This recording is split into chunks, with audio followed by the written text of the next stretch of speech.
Voilà, on est toujours au Grand Palais chez Huawei pour la conférence de Huawei. Alors je suis désolé pour la première vidéo, ça a un petit peu coupé malheureusement.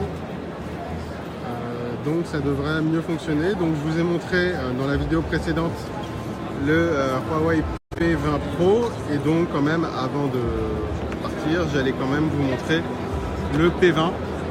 Donc le Huawei P20 donc, qui ressemble évidemment énormément au P20 Pro, mais à l'arrière, comme je vous le disais, on a un double module caméra plus classique, donc avec un capteur noir et blanc, un capteur couleur, comme ce qu'on avait sur les Mate 10, sur le Mate 10 Pro, sur le P10, etc.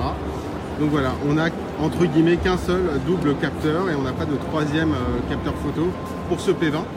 Mais ce P20, il est quand même très intéressant dans la mesure où il a quand même un très bel écran. C'est un écran LCD, c'est pas un écran AMOLED. C'est vrai que la couleur en plus est assez jolie comme ça. Qu'on se retrouve donc avec un format 19/9, donc vraiment un écran qui prend une grande partie de la façade. Voilà, donc j'essaie de vous l'allumer pour qu'on se rende un petit peu mieux compte. Voilà, donc là c'est un écran qui est un écran 5,8 pouces. Un écran de 5,8 pouces, un écran LCD, donc on n'est plus sur de LED, on est sur du LCD. Et le prix, c'est là où c'est vraiment intéressant, c'est qu'il coûte 649 €. 649 €, c'est vrai qu'il a le processeur donc Kirin 970 qui sera peut-être un peu moins puissant que les processeurs de dernière génération qu'on va retrouver chez Samsung ou ailleurs, notamment avec le Snapdragon 845. Mais 649 € c'est quand même assez largement moins cher que chez la concurrence. Donc ça peut être un produit vraiment intéressant. Donc voilà. Et alors moi, il y a quelque chose que j'aime beaucoup, c'est que Huawei a quand même casé un capteur en bas, donc un bouton physique qui abrite aussi le capteur d'empreinte digitale. Quand on connaît déjà la qualité des capteurs d'empreinte digitale chez Huawei, on est assez content qu'il soit là. Et ça permet aussi d'utiliser des fonctions de boutons intelligents où on va pouvoir faire accéder à la fonction retour en appuyant une fois, on retourne à l'écran principal en appuyant plus longtemps, etc. Donc c'est vraiment très bien fait. On va pouvoir aussi enlever cette bande virtuelle de navigation, on pourra gagner de l'espace. Voilà. Donc Huawei sur le P20 comme sur le P20 Pro a casé un bouton physique et un capteur d'empreinte digitale. Ça c'est vraiment une bonne idée. Voilà. Alors Ludovic, en fait, j'ai pas tellement besoin d'en prendre un sous le manteau pour être honnête, puisque voilà, on a eu la chance d'en avoir en plus un supplémentaire qu'on va pouvoir tester. Et je vais vous faire un petit teasing quand même.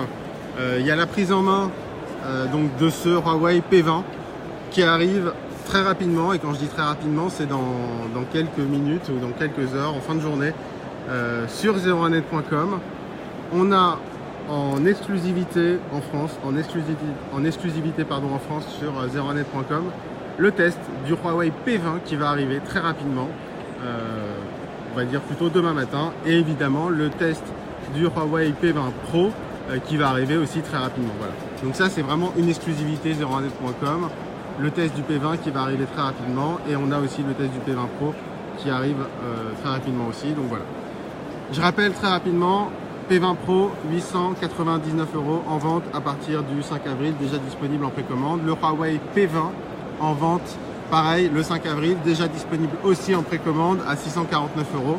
Et toujours le P20 Lite, en fait, qui avait déjà été quasiment présenté ce week-end, en fait, qui est déjà en vente depuis ce week-end, avec un processeur forcément plus léger, le Kirin 659, mais qui coûte 369 €. Donc, la question qu'on va se poser maintenant, c'est est-ce que ce triple module caméra fait des miracles, et ce qui fait vraiment très mal à Apple et Samsung? C'est vraiment l'enjeu de ce P20 Pro. Et pour le P20, on va se demander si à 649 €, c'est un smartphone qui rivalise avec le Galaxy S9, voire aussi avec l'iPhone 10, etc. Voilà. Et toujours en partenariat avec Leica pour la partie photo. Merci de nous avoir suivis, et donc restez sur 01net.com. Il y a des prises en main, des tests qui arrivent très rapidement.